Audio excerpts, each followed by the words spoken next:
ఏంటి సార్ మీరు మురికి వరకు వచ్చారు? మీరు కూడా మిగిలిన వాళ్ళలాగానే ఉచిత బియ్యం, పంచులు, చీరలు, పళ్ళ పొడి అన్నీ ఇవ్వబోతున్నారా? అదేం కాదు, మన దేశంలో గుడిసెలే ఉండకూడదు అనుకునేవాడిని నేను. అలా అనుకునే మన రాజకీయ నాయకులు కూడా అప్పుడప్పుడు గుడిసెలు తగలు పెడుతూ ఉంటారు. ఏమయ్యలరా? ఏమయ్యా, మీకోసం ప్రభుత్వం విడిగా స్థలం కేటాయించి అందులో ఇల్లు కూడా కట్టించింది. అయినా మీరంతా ఇక్కడ ఎందుకున్నారు? అది కదండి, మొత్తం 350 గుడిసెలు ఉన్నాయండి. అందులో ఇద్దరికి మాత్రమే ఉండడానికి ఇల్లు ఇస్తే మిగిలిన వాళ్ళు ఎక్కడ పోతామండి? ఈ స్లమ్ క్లియరెన్స్ బోర్డు డైరెక్టర్ ఎవరు? ఇదిగో ఈయనే సార్. రావయ్యారా? ఇక్కడ వీళ్ళందరికీ ఎన్ని ఇళ్ళు అలా చేశారు? అదేంటండి అసలు సమాన్ చెప్పా. 212 అండి. ఇతను 2 ఇళ్ళే అలాట్ అయ్యా అంటున్నాడు. మిగిలిన వాటి సంగతి ఏంటి? బినామీలు సార్. మనం వీళ్ళ కేటాయించిన స్థలంలో సగం రాజకీయ నాయకులు కొట్టేశారు. ఆ మిగిలిన వాటిలో మనం ఫ్లాట్లు కట్టించాం. అందులో 300 పార్టీ వాళ్ళు ఇట్లాంటి గవర్నమెంట్ అధికారులు కొట్టేశారు. ఇదిగో ఈయనకే 20 ఫ్లాట్లు ఉన్నాయి. ఆ మిగిలిన వీళ్ళకి హ్యాండ్ ఓవర్ చేస్తే వాటిని అద్దెకిచ్చి వీళ్ళు గుడిసెల్లో ఉంటున్నారు. ఇదిగో ఈడు ఉన్నాడే 7 కోట్ల ఈడికి కూడా ఇచ్చారండి. కానీ 1000 రూపాయలకి సేటుకి అద్దెకిచ్చాడు. అన్ని తెలిసి కూడా ఎందుకు ఇంకా యాక్షన్ తీసుకోకుండా ఊరుకున్నారు? మినిస్టర్ లెవెల్లో ప్రెషర్ సార్. సార్ వీళ్ళే కదా ఓట్ల బ్యాంకు. చదువుకున్నాడు ఎక్కడ ఓటేస్తున్నాడండి? అడ్డమైన వంకలు చెబుతూ ఇంటి కూర్చొని టీవీ చూస్తున్నాడు. వీళ్ళు తరివేసాం అనుకోండి, ఓట్లు ఎవడేస్తారు? అందుకే వీళ్ళ గురించి పట్టించుకోవట్లేదు. టైప్రైటర్ ఏమన్నా తెచ్చారా? వచ్చిందండి. ఇదిగో రావయ్యా. మీ పేరేమిటి? ముత్యాలరావు సార్. ఇతను సస్పెన్షన్ ఆర్డర్ రెడీ చేయండి. ఏంటి సార్ మీరు అనేది? సార్ సార్ సార్ సార్ వద్దు సార్, ఆపమని చెప్పండి సార్. 7 గంటలు వెళ్ళారా? ఏ ఏరియాలో నీకు ఇల్లు శాంక్షన్ అయింది? Netaji colony sir. నువ్వు నాతో రా. మిస్టర్ కమిషనర్ సార్, ఈ స్లమ్ లో ఎంతమందికి ఇల్లు శాంక్షన్ అయినాయో అంతమందిని గుడిసెల్ని ఖాళీ చేయించి నేతాజీ కాలనీకి తీసుకురండి. Yes sir. Sir you are suspended. Sir sir please sir.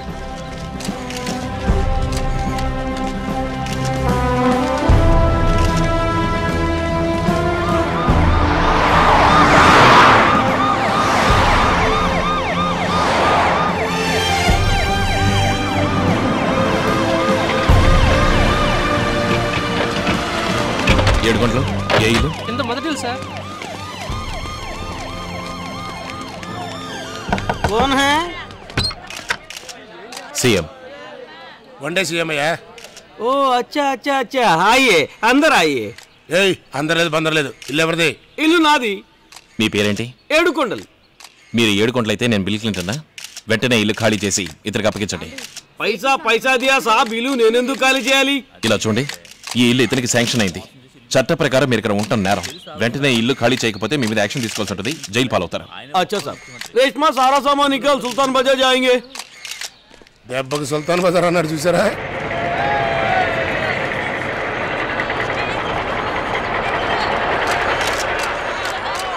అలాగే అన్ని ఫ్లాట్లు చెక్ చేయమని చెప్పండి. వాళ్ళందరినీ తీసుకొచ్చాను sir. Okay, you do one thing. ఇక్కడ ఇల్లీగల్ గా ఉంటున్న వాళ్ళందరినీ వెంటనే ఖాళీ చేయించి వీళ్ళందరినీ వాళ్ళకి అలాట్ అయిన ఫ్లాట్లో ఉండమని చెప్పండి. ఇక మీద వీళ్ళు ఇక్కడే ఉండాలి. Okay sir.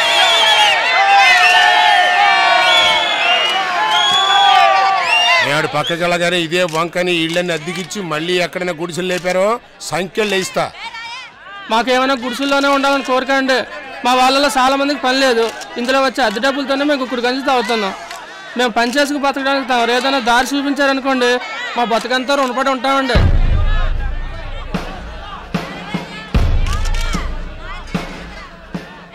రాష్ట్ర ప్రజలందరికీ నాదో విన్నపం.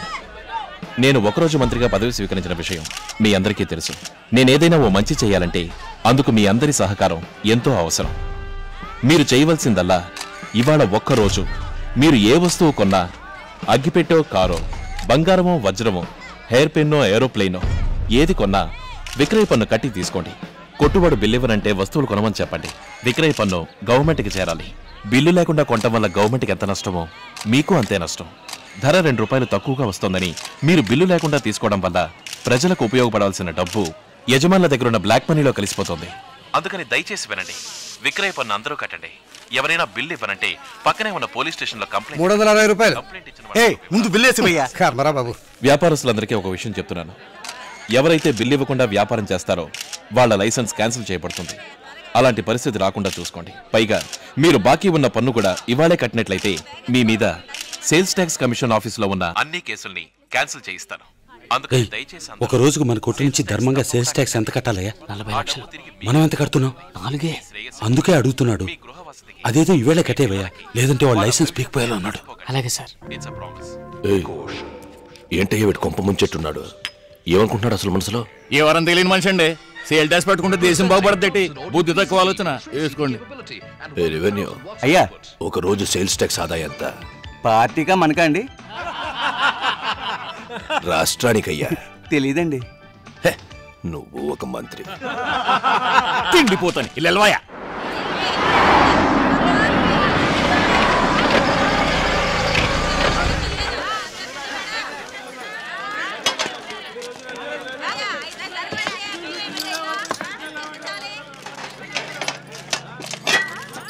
ఇది చూడండి సార్. పట్టుకోండి. ఓయ్ ఏంటిది? Magnet sir. వీడు చిన్నప్పుడు స్కూల్లో చదువుకున్న అయస్కాంతం శక్తి అనే పాఠాన్ని ఎంత బాగా గుర్తుపెట్టుకున్నాడు చూసారా? ఎంత బరువు ఉంటుంది? 200 గ్రాములు ఉంటుంది. 2 కిలోల చక్కెరకే 200 గ్రాములు నొక్కుతున్నావంటే దీని అట్టం పెట్టుకుని రోజుకి ఎంత నొక్కేస్తున్నావరా? నువ్వు మనిషివేనా? కొట్టేరట్టే రాస్క.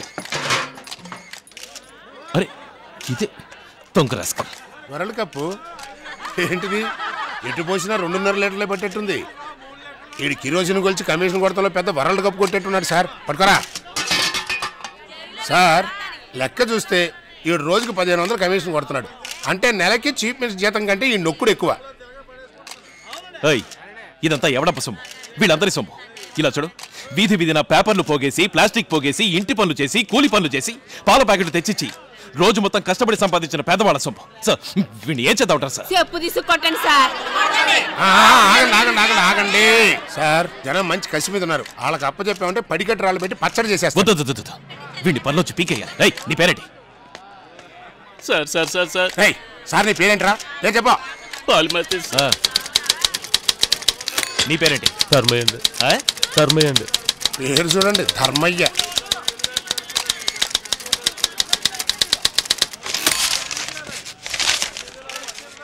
Get out.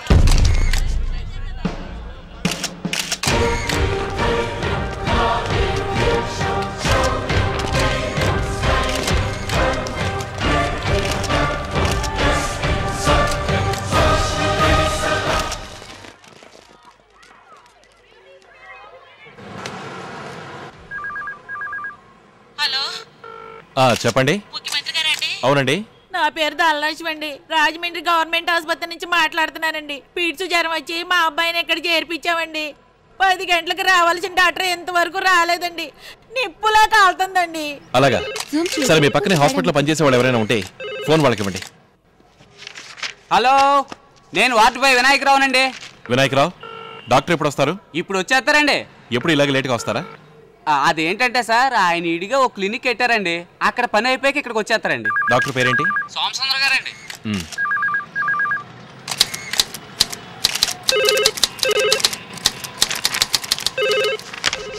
వినాయకరావు, మీ హాస్పిటల్కి ఇప్పుడు ఫ్యాక్స్ వస్తుంది.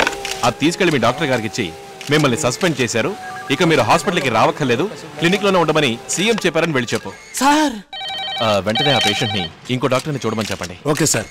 హలో, బందర్ నుంచి గిరిజన మాట్లాడుతున్నానండి. చీటీలు కట్టి దాచుకున్న డబ్బులతో టీవీఎస్ 50 కొన్నామండి. వారు ఆఫీస్కి వెళ్ళడానికి దాన్ని దొంగలు ఎత్తుకెళ్లారండి. పోలీస్ స్టేషన్లో కంప్లైంట్ ఇస్తే వారమైనా యాక్షన్ తీసుకోలేదండి. యాక్షన్ తీసుకోపోయినా పర్వాలేదండి. మరీ హీనంగా మాట్లాడుతున్నారండి. ఆ సంగతి కాదు చూడండి అయ్యా. రిపోర్ట్ ఇచ్చిన వాళ్ళ పేరేంటమ్మా? వెంకటప్పయ్య అండి, మా వారండి. అయ్యా నమస్కారం అండి. నా పేరు వెంకటప్పయ్య అండి. సోమవారం నా బండి ఎత్తుకెళ్ళిపోయారండి. ఆ విషయం మీ స్టేషన్లో కంప్లైంట్ ఇచ్చానండి. ఇచ్చా? ఇప్పుడు ఏంటి? ఆ ఎత్తుకుపోయిన బండి కనిపెట్టేశారండి. హోండా సిటీ పోగొట్టుకున్నాడే స్టేషన్ చుట్టూ తిరుగుతుంటే నీ అర్ధ టీవీఎస్ 50 కోసం వెంటనే యాక్షన్ తీసుకోవాలంటారా? నీ పేరేంటి? పేరా? రామూర్తి. ఏం చేస్తావు నువ్వు? పెద్దదా డిఎస్పీ కంప్లైంట్ ఇస్తావుడా? నీ టీవీఎస్ 50 రాదు. పార్టీగా పీకి చెత్త బజార్లు అమ్మేసినందుకో బామర్తి. మిస్టర్ రామూర్తి, మీరు ఫోన్ కట్ చేసి ఫ్యాక్స్ ఆన్ చేసుకోండి. ఎందుకు? ఏలా మీకు సస్పెన్షన్ ఆర్డర్ పంపించాం, సరిగ్గా వస్తుందో చూడండి, లేదా ఇంకోసారి పంపుతాం. హలో, ఎవరు sir? CM sir. Sir, Pothuluru గ్రామం నుంచి మీకు అర్జెంట్ కోరిక. ఏంటంట? ఎవరో మీకు ఉమ్మా ఇవ్వారంట. ఉమ్మా? హలో, నువ్వేనా? ఏంటిది బిజీగా ఉంటాను? తిప్పుడా అద్దరు కొడుతున్నావు, నాకు నచ్చా. టీవీలో నన్ను చూస్తున్నావా? అవును, ఈ షర్ట్ ఏం బాగలేదు. నీలం రంగు షర్ట్ వేసుకుంటే సూపర్ గా ఉంటావు. నీలం రంగు షర్టా? సరే సరే, ఫోన్ పెట్టి. I love you CM. Thanks. ఏయ్ సార్కో నీలం రంగు shirt parcel. Phone. Hello. Hello, ఒకరోజు ముఖ్యమంత్రి గారా? అవునండి, చెప్పండి. నేను ఇక్కడ సెయింట్ మేరీస్ కాలేజ్ దగ్గర నుంచి మాట్లాడుతున్నాను సార్. ఇక్కడ ఈ టీజింగ్ మరీ ఎక్కువైపోయింది సార్. పక్కనే స్లమ్ లో ఉన్న పోకిరి వదవులు మా వెనకాల పడి గొడవ చేస్తున్నారు సార్. ఇలా రోజు జరుగుతుంది సార్. పక్కనే పోలీస్ స్టేషన్ ఉందమ్మా? పోలీసులా? వాళ్ళకి ఎన్నోసార్లు రిపోర్ట్ చేశాను సార్. వాళ్ళు యాక్షన్ తీసుకోవడానికి భయపడుతున్నారు సార్. నేను ఇప్పుడే వస్తున్నాను. ఆ ఏరియా ఇన్స్పెక్టర్ వెంటనే స్పాట్కి రమ్మని చెప్పండి. Okay sir. డ్రైవర్, అర్జెంట్ గా హాస్పిటల్కి తీసుకెళ్ళు. త్వరగా తీసుకెళ్ళండి అమ్మా.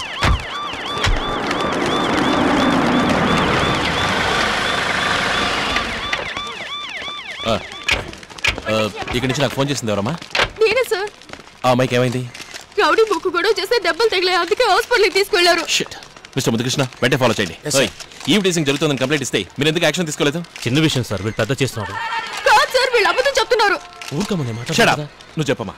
పక్కనే ఉన్న కొత్తపేటలో 10-15 మంది రౌడీ వదవులు ఉన్నారు. వాళ్ళకి ఆడపిల్లల్ని ఏడిపించడమే పని. వాళ్ళందరికీ లీడర్ రంగా అనే పెద్ద రౌడీ రాజకీయపరమైన హత్యలు చేస్తూ ఉంటాడు. రూలింగ్ పార్టీ సపోర్ట్ ఉందని వాడి మీద వీళ్ళు ఏ యాక్షన్ తీసుకోవడం లేదు. ఆ ధైర్యంతో పిచ్చెక్కర కుక్కల్లాగా మీద పడుతున్నారు. వచ్చేప్పుడు వెళ్ళప్పుడు వెనకాల కొడుతున్నారు.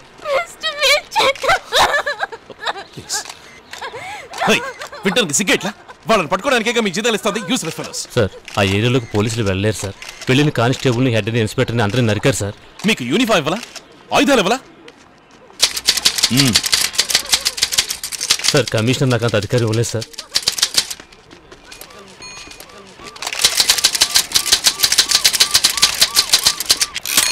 సార్, మంత్రి నాకు అధికారం ఇవ్వలేదు సార్. హే ఎవ్రీబాడీ, మిస్టర్ ముద్దుకృష్ణ సార్, అందరినీ వీళ్ళందరినీ ఒక్కళ్ళొదరకుండా లిస్టులో చేర్చండి. ఒక్కళ్ళొదరకుండా.